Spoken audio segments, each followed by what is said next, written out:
No sorrow could drown, no sorrow could drown, no sorrow could drown, no sorrow could. He was just 18 years old, with the roar of a lion and a heart made to go.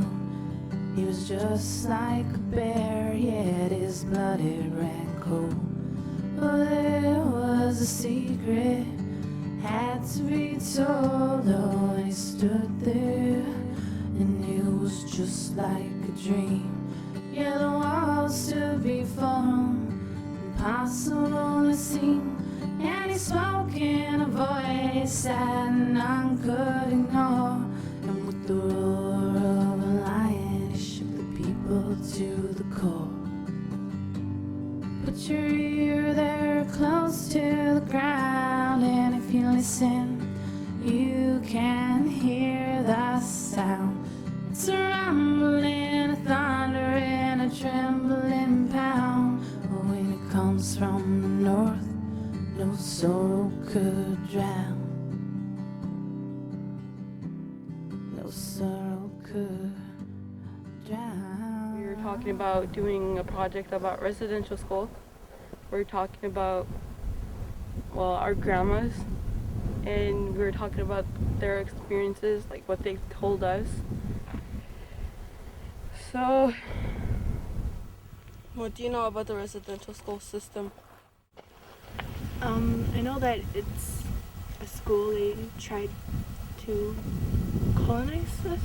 Native children were taken from their homes. I mean, just imagine yourself at 10 years old, you're being taken away from your parents and you don't want to go, and you get there, your first thing they do is cut your hair and, you know, put you in something. That to me is in itself a degradation of who you are, or not even being recognized of what kind of person you are individually. The impacts of someone being taken away from their family were so great, and that we didn't even really know how much they affected people. And I had 4 children of my own, so I kept thinking, what if someone came and took my children away? They were the center of our life and the center of the community. How would that affect us? It was horrible what they did, how they treated the children without letting them see their parents, how some children die there, and how some girls get abused, sexually abused. So I think that was horrible and disgusting. I mean, we hear about the sexual abuses and all these things, but at the same time you want to, or the physical abuse itself, or the mental abuse that took place. I mean, the shame they would put on somebody that misbehaved. But I mean, I think at the end, when they started learning skills and once they became more and more involved in the higher level, I mean, I think this is particularly on Wemindji. I think these are people that went to residential school but survived. I mean, literally survived, and out of that prospered in some way. The goal of the day was to kill the Indian and the child, and that's what they wanted to do. They wanted to have control of all the Indian people, and by assimilating them into the white dominant society, they would no longer have what they call the fiduciary obligation. 2 primary objectives of the residential school system were to remove and isolate children from the influence of their home, families, traditions, and cultures, and to assimilate them into the dominant culture. These objectives were based on the assumption that Aboriginal cultures and spiritual beliefs were inferior and unequal. Indeed, some sought, as was infamously said, to kill the Indian in the child. Today, we recognize that this policy of assimilation was wrong, has caused great harm, and has no place in our country. And life as we know it has never been fair. And the people used to whisper and the people used to stare. But he held strong and he refused to be shamed. Oh, there was a system he knew was to blame. And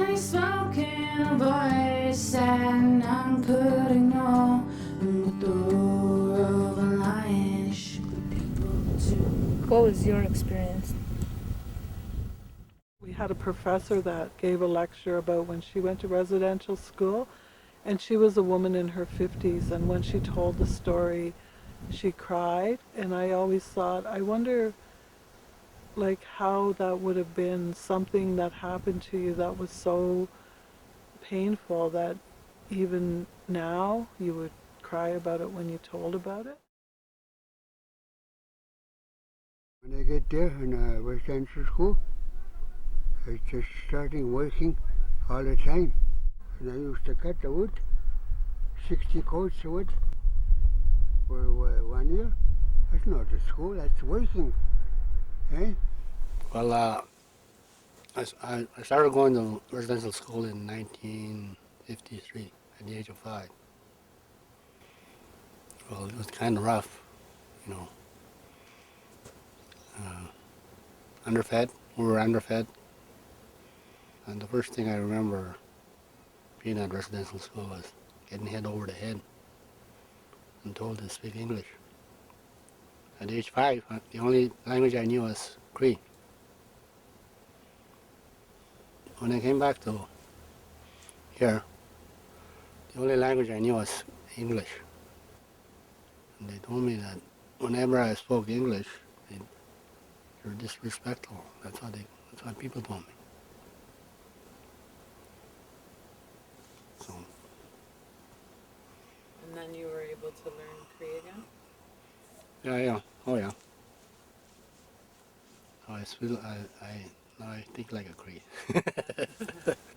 I went to residential school for 5 years. I must have been like 6 years old. At that time, like I didn't understand like English, so I didn't know what the word no meant. So we would leave September, and we came back like the following year at the end of June. So all the time we were there, even with our siblings that went there. Like I have a sister that's, I don't know, a few years older than I am. Like she was in a different. The only time we would like spend time together is like when we were in the playroom. Any other time, like we didn't see each other. One of the friends like shared with me like, but it wasn't like I didn't feel like that. But she shared with me like she said my family like they use the outside toilet, and over there we're more clean. We can have shower, we can have a bath, and at that time like we didn't have no running water in the community. And in those words he chose to share the burden. It was lifted in the silence, it was bare, and they all joined together, their hands in the end, and they broke through the wall, and no one could pretend. How does residential school affect me? I mean, just specifically with my father, I mean, when he was in residential school, you know, his father died while he was at school, but, you know, he wasn't going to come home, pay for the trip. I mean, that in itself was a traumatic experience, just to know your father has passed away. I went to see a psychologist when he came here, and I told him my experience in residential school. And my wife was with me at the time, so we both talked about our experience in residential school. Well, I think how residential affected this community is how parenting skills. Like the parents right now, their parents, they used to go to residential school because they never really got to see their parents when they were young. And when they had children of their own, they didn't know what to do. Then after their children had children of their own, they just don't know exactly what to do. They just ignore them, just let them do what they want. Well, the parenting, that's what We never learned parenting during our years in school. So it's hard to bring up children when you don't know how to parent them. And for yourself, have you come a long way in that journey? Mm-hmm. Well, I try my best. If we could change the community 300 degrees, the key thing would be parenting. How we can love our children, how we make them safe, we make sure they go home early and ready to, I mean, if we could really wanted to change the community, that would be the key thing. What I do with my children is like I talk to them about it, and or my sister's staying with us, and we talk about it. Like she share her experience, what had happened with her, and what we saw happening, and like the young people, like my children, they ask questions, and what did you do? You could have done this, and you tell them like if we had done that, like we'd be more in trouble. I think one of the things is that they were resilient, and I think a lot of people forget that that generation had went through such a huge negative impact on their personal lives, their family lives, everything. Mr. Speaker, I stand before you today to offer an apology to former students of Indian residential schools. You know, the people that did that to us, the people are probably long gone now. They're probably passed on. So how can you forgive people that are gone? And that's how I feel. You know? To the ground, and if you listen, you can hear the sound.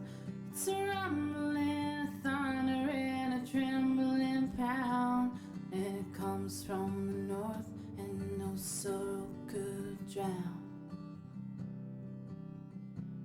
No sorrow could drown. No sorrow could drown. With their hands joined together, a giant fist was made, and it broke through the wall where the silence had stayed. And the echo of the laughter of the people finds a show going on and on forever,